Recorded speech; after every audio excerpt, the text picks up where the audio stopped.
Kuya Ers here, mga idol. Ngayon ay magre-react tayo ng maayos at kalmado sa eksenang kumakalat at pinag-uusapan online tungkol kina Mikoy at Krista. Hindi tayo dito para magpalaki ng issue kundi para magbigay ng malinaw na pananaw at tamang konteksto base sa kung ano talaga ang nakikita, hindi sa haka-haka. Sa mismong eksena makikita na natural ang kilos ng bawat isa. Walang indikasyon ng galit, pananakit o anumang seryosong tensyon. Si Krista ay kalmado, composed at walang bakas ng takot o pagkabigla. Ang kanyang reaksyon ay nagpapakita ng pagiging komportable sa sitwasyon. Ibig sabihin, walang masamang nangyari at walang dapat bigyan ng maling kahulugan. Si Mikoy naman ay makikita ring maingat sa kanyang galaw base sa body language. Hindi ito agresibo o padalos-dalos. Sa halip, mas lumalabas na normal na kilos lamang sa isang usapan o biruan. Mahalaga ito dahil madalas kapag isang bahagi lang ang nakita, nawawala ang kabuuang konteksto at doon nagsisimula ang maling interpretasyon. Pagdating sa Mikris, malinaw na may respeto pa rin sa pagitan ng bawat isa. Hindi lahat ng pagkikita o interaction ay dapat agad lagyan ng malalim na kahulugan. Minsan ito ay simpleng komunikasyon lamang sa pagitan ng dalawang taong sanay na magtrabaho at makisalamuha sa mata ng publiko. Dito makikita ang maturity nila bilang individual. Mahalagang tandaan na ang mga ganitong eksena ay hindi sapat na basehan para bumuo ng negatibong kwento. Mas makabubuti na tingnan ang kabuuang kilos, pananalita at asal ng mga involved. Sa puntong ito, walang makikitang masama kundi maayos at kontroladong pakikitungo sa isa't isa. Sa unang bahagi pa lang ng reaksyon na ito, malinaw na walang dapat ipag-alala at walang dapat palakihin. Ang mas mahalaga ay pairalin ang respeto at tamang pag-unawa lalo na sa mga taong patuloy na sinusubaybayan ng marami. Sa susunod na segment, doon natin lalagumin ang pangkalahatang mensahe at kung bakit nananatiling maayos ang pananaw ng publiko sa Mikris. Manyan, idea yung marathon na lang tayo guys kasi baba views ng part 21. Yes, may marathon nyo na lang guys. Ano po, thank you po sa mga nakakaintindi sa akin. Balik din yan pag gumupa ang issue. Ayos din natin. Ay, sa'yo mo nang intindihin, mas madami yung papalit. Ay, oo. Sige, beshi out po ako watching from Qatar. Good night. Sige po, Ma'am Sally Yusuf. Ayan po. Thank you po. And tawag dito. Kasi guys, na-stress din ako kasi nga, hindi lang po dun sa bashing, kasi hindi tayo nakakapag, ngayon. Hindi pa tayo nakakapag charity dahil talagang bagsak po yung natin. Ay, dun po tayo kukuha ng, siyempre pag may kasama tayo, kailangan natin magpakain. So, pero meron naman ako natitira pang mga sa sponsor galing. Kaya, di pa tayo guys nakakapag-charity. Kaya medyo stress talaga tayo guys.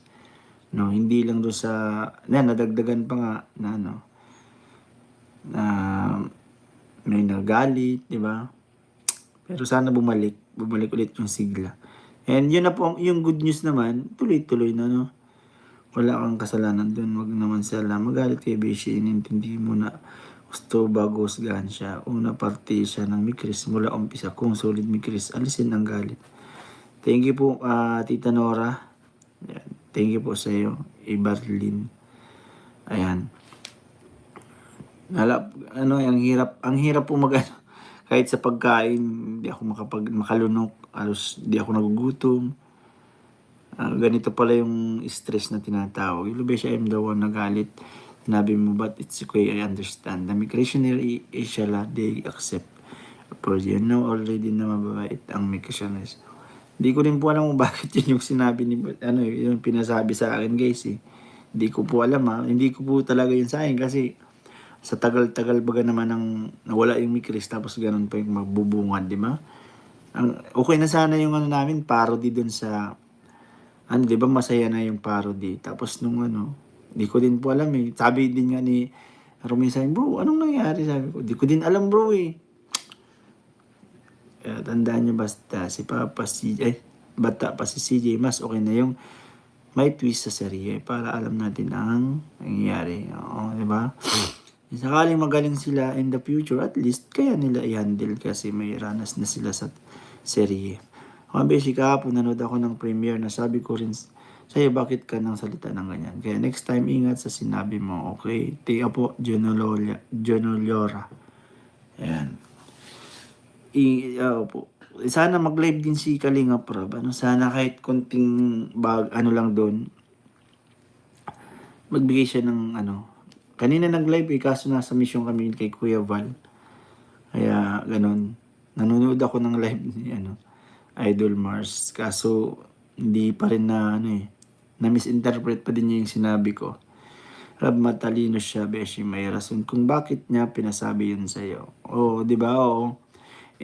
Yun nga yan din pangit din kasi yung sa third party kasi. Sa huling bahagi ng reaction natin, mahalagang balikan kung bakit nagiging sensitibo ang mga ganitong eksena sa mata ng publiko. Kapag may mga taong matagal nang sinusubaybayan, natural na bawat galaw ay napapansin. Pero hindi ibig sabihin nito ay kailangan agad bigyan ng malisya ang lahat.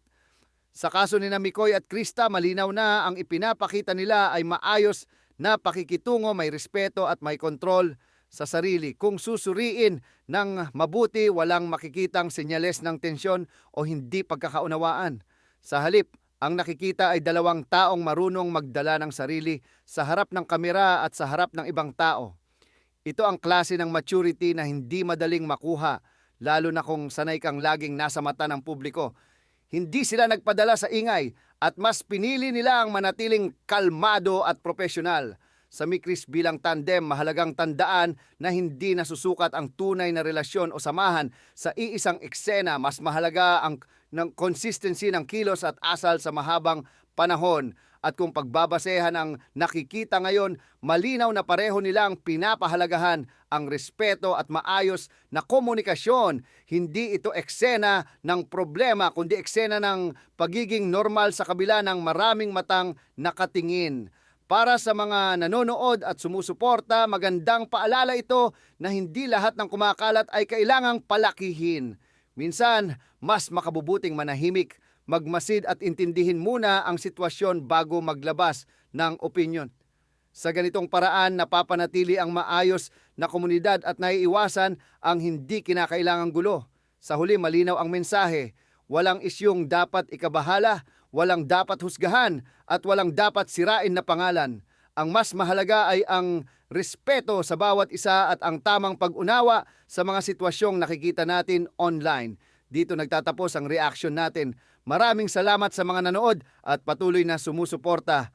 Hanggang sa susunod, ito si Kuya Ers. Paalala lang palagi, unahin ang malinaw na isip, iwasan ang haka-haka at pairalin ang respeto sa lahat.